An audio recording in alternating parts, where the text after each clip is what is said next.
नमो भगवते वासुदेवाय नमः। विष्णु पर्व 61वां अध्याय। इस अध्याय में हम जानेंगे रुक्मी की पुत्री शुभांगी द्वारा स्वयंवर में प्रद्युम्न का वरण, प्रद्युम्न पुत्र अनिरुद्ध का रुक्मी की पौत्री रुक्मवती के साथ विवाह तथा बलराम द्वारा रुक्मी का वध।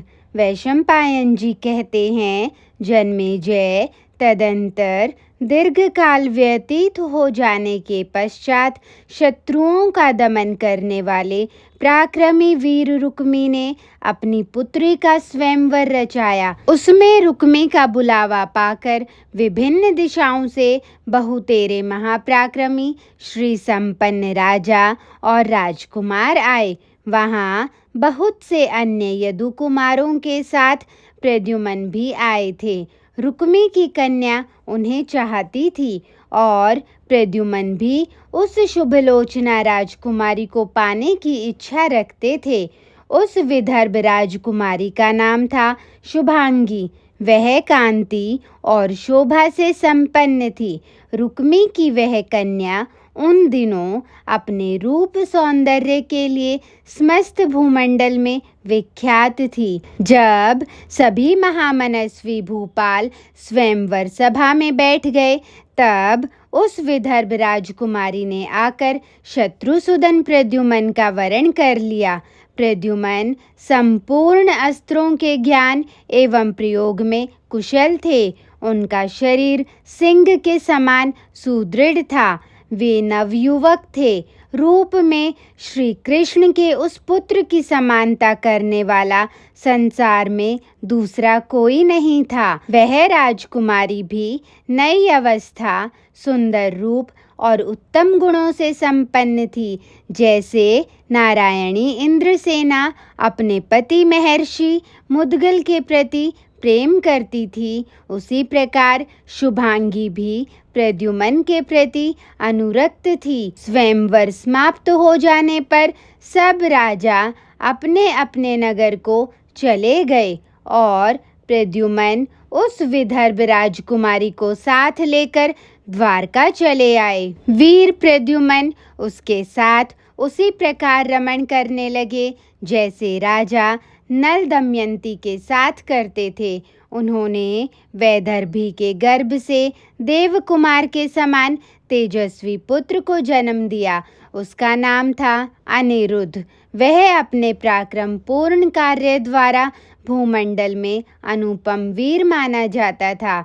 वह धनुर्वेद, वेद तथा नीति शास्त्र का पारंगत विद्वान था। राजन, जब अनिरुद्ध युवावस्था से संपन्न हुए, तब रुक्मिणी ने उनकी पत्नी बनाने के लिए रुक्मी की पौत्री को, जो सुवर्ण के समान गौर वर्ण वाली थी, उससे मांगा। उसका नाम था रुक्मवती।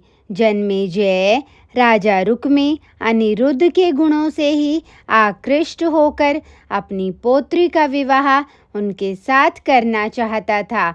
अतः रुक्मिणी के आग्रह से उसे राजी रखने के लिए तथा प्रद्युम्न की प्रसन्नता के निमित्त उस महायशस्वी राजा ने श्री कृष्ण के साथ स्पर्धा रखते हुए भी वैर त्याग कर प्रसन्नता पूर्वक कहा कि मैं अपनी पौत्री अनिरुद्ध के लिए दे रहा हूँ। तब भगवान श्री कृष्ण अपनी पत्नी रुक्मिणी, प्रद्युम्न आदि पुत्रगण, भैया बलराम तथा अन्य वृषणी वंशी योद्धाओं के साथ सेना सहित विदर्भ देश में गए।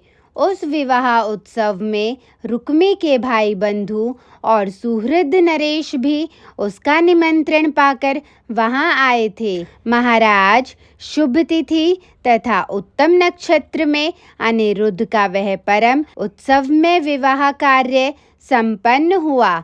जब अनिरुद्ध ने विदर्भ राजकुमारी रुक्मवती का पाणी ग्रहण किया, उस समय विदर्भ निवासियों तथा यादवों के मन में बड़ा हर्ष हुआ। वैदर्भों द्वारा पूजित हुए यदुवंशी वहाँ देवताओं के समान आनंद पूर्वक रम रहे थे। इसी समय अश्मक देश का अधिपति उदार बुद्धि वेणुधारी अक्ष, श्रुतर्वा, चाणूर, कृतपुत्र अंशुमान, कलिंग देश का अधिपति जैतसेन, राजा पांड्य तथा श्रीमान ऋषिक नरेश, ये सब अत्यंत समृद्धिशाली दाक्षिणात्य नरेश एकांत में सामर्थ्यशाली रुक्मी के पास जाकर बोले, आप अक्ष विद्या में कुशल हैं और हम लोग भी द्यूत क्रीड़ा की इच्छा रखते हैं। उधर बलराम द्यूत क्रीड़ा में निपुण न होने पर भी उससे प्रेम रखते हैं, अतः हम चाहते हैं कि आपको आगे करके बलराम को द्यूत क्रीड़ा द्वारा जीत लें। उनके ऐसा कहने पर महारथी रुक्मी को जुआ खेलने की बात पसंद आ गई। तदंतर वे समस्त भूपाल बड़े हर्ष के साथ सुंदर द्यूत सभा में प्रविष्ट हुए, जिसमें सोने के खंबे लगे थे और जिसके आंगन को फूलों से सजाया गया था। उस सभा में चंदन के जल से छिड़काव किया गया था। सुंदर माला और चंदन से अलंकृत हो उस सभा में प्रवेश करके वे सभी राजा सोने के सिंहासनों पर बैठ गए। उन सब की यही इच्छा थी कि हम बलभद्र को जीत लें। तदंतर द्यूत क्रीड़ा में निपुण जुआरियों द्वारा बलदेव जी को आमंत्रित किया गया। वे बहुत अच्छा कहकर प्रसन्नता पूर्वक बोले, अच्छा हम लोग साथ साथ खेलें। आप लोग दांव लगाइए। छल से जीतने की इच्छा रखने वाले दाक्षिणात्य नरेश वहाँ सहस्त्रों मणि, मोती एवं सुवर्ण ले आए।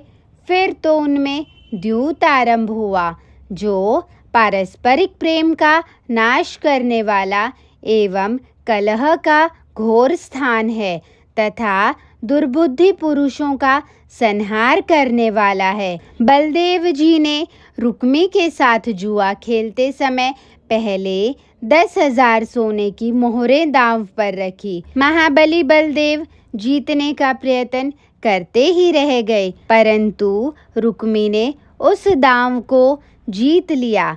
तत्पश्चात उसने पुनः बलदेव का उतना ही सुवर्ण जीता। रुक्मी के द्वारा बारंबार जीते जाने पर श्री कृष्ण के बड़े भाई बलराम ने उस महामनस्वी रुक्मी के दांव पर 1 करोड़ सुवर्ण मुद्राएं लेकर रखी। रुक्मी अत्यंत कुटिल था। वह हर्ष में भरकर बोल उठा, मैंने ही जीता। सब राजा उसकी प्रशंसा करने लगे। उसने हंसते हुए वहाँ मूसलधारी बलराम जी पर आक्षेप किया, ये श्रीमान बलदेव विद्याहीन एवं दुर्बल हैं। ये अजेय बनते थे, परंतु आज इस अक्षद्यूत में मुझसे पराजित हो गए। मैंने इनसे असंख्य सुवर्ण जीता है। रुक्मी की वह बात सुनकर कलिंगराज हर्ष से उल्लसित हो उठा। वह अपने दांत दिखा दिखाकर जोर जोर से हंसने लगा। तब वहाँ बलराम जी कुपित हो उठे। रुक्मी के उस वचन को, जो बलदेव जी की पराजय को निमित्त बनाकर कहा गया था, जब उन्होंने सुना और जब भीष्मक पुत्र रुक्मी अपने तीखे वचनों से उन्हें निग्रहित करने लगा, तब महाबली रोहिणी कुमार बलराम जी उस तिरस्कार को पाकर अत्यंत कुपित हो उठे। यद्यपि वे धर्मज्ञ थे, उन्होंने रोष पर विजय भी पाई थी, तो भी उस समय उनके मन में बड़ा भारी रोष हुआ। इतने पर भी उन्होंने धैर्यपूर्वक मन को काबू में किया और इस प्रकार कहा, विदर्भ नरेश्वर 10 सहस्त्र कोटि स्वर्ण मुद्राओं का यह मेरा एक दूसरा दांव है। इसे ग्रहण करो और इस अधिक रजोगुणी देश काल में तुम काले और लाल पासे फेंको। ऐसा कहकर रोहिणी कुमार बलराम ने पुनः जुआ खेलने के लिए ललकारा। इसके उत्तर में राजा रुक्मी ने कोई दूसरी बात न कहकर फिर इतना ही कहा कि बहुत अच्छा।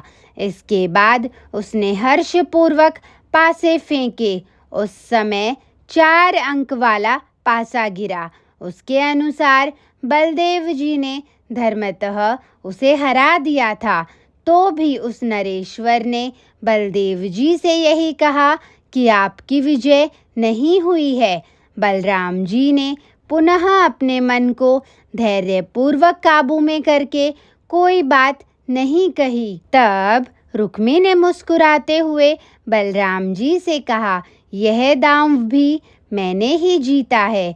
नरेश्वर उसकी यह कुटिलतापूर्ण बात सुनकर बलदेव जी को पुनः बड़ा क्रोध हुआ, तथापि उन्होंने उसे कोई उत्तर नहीं दिया।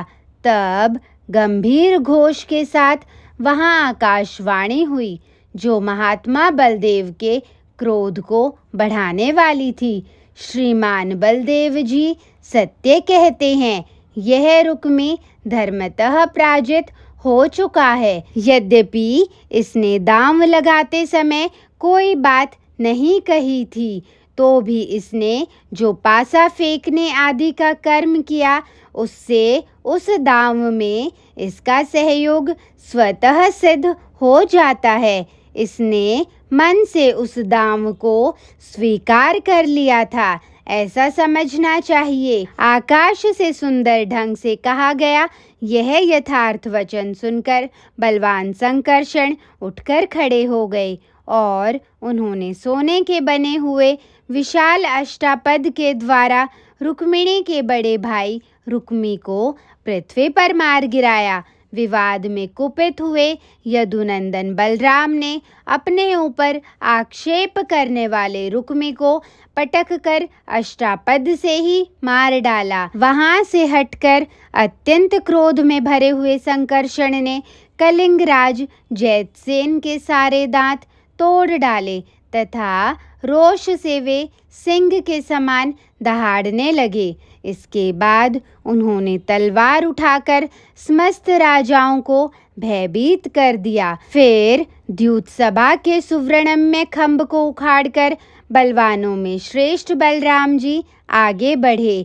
गजराज के समान उस खंभे को खींच कर लिए जाते हुए संकर्षण जब सभा द्वार से बाहर निकले, तब उन्होंने समस्त कैशिकों को भयभीत कर दिया। इस प्रकार छल कपट में चतुर रुक्मी को मारकर यादव प्रवर बलराम ने समस्त शत्रुओं को उसी तरह भय में डाल दिया, जैसे सिंह छोटे पशुओं को भयभीत कर देता है। तदंतर स्वजनों से घिरे हुए बलराम अपने शिविर में गए और द्यूत सभा में जो कुछ हुआ था वह सब स्वयं ही उन्होंने श्री कृष्ण को बता दिया। उस समय महातेजस्वी श्री कृष्ण ने बलराम जी से कुछ नहीं कहा। वे अपने आप को किसी तरह संभालकर बड़े कष्ट से आंसू बहाने लगे। भगवान वासुदेव ने पहले रुक्मिणी के प्रति स्नेह के कारण उसके जिस बड़े भाई को नहीं मारा था, वही वज्रधारी इंद्र के समान बलवान एवं शत्रु वीरों का संहार करने वाला राजा रुक्मी बलराम जी के हाथ से छूटे हुए अष्टापद के द्वारा मार डाला गया। भीष्मक पुत्र राजा रुक्मी महान बल पराक्रम से संपन्न था। वह द्रुम और परशुराम जी से अस्त्र शिक्षा पाकर उन्हीं दोनों के समान पराक्रमी हो गया था। रुक्मी विद्वान, युद्ध कुशल और नित्य यज्ञ करने वाला था। उसके मारे जाने पर वृष्णि और अंधक वंश के सभी वीर उदास हो गए। वैशंपायन जी कहते हैं, जन्मेजय भाई के मारे जाने से महाभागा रुक्मिणी आर्तवाणी में विलाप करने लगी। उन्हें रोती बिलखती देख भगवान कृष्ण ने सांत्वना दी। भरत श्रेष्ठ, यह मैंने तुम्हें रुक्मी के वध का यथावत वृतांत बताया है। साथ ही यह भी स्पष्ट कर दिया है कि उसका वृष्णि वंशियों के साथ किस प्रकार वैर हुआ था। महाराज वृष्णिवंशी भी वहां से सब प्रकार के धन लेकर बलराम और श्री कृष्ण का आश्रय ले द्वारकापुरी को चले गए। इस प्रकार श्री महाभारत के खिलभाग हरिवंश के अंतर्गत विष्णु पर्व में रुक्मी का वध विषयक 61वां अध्याय पूरा हुआ। जय श्री कृष्ण।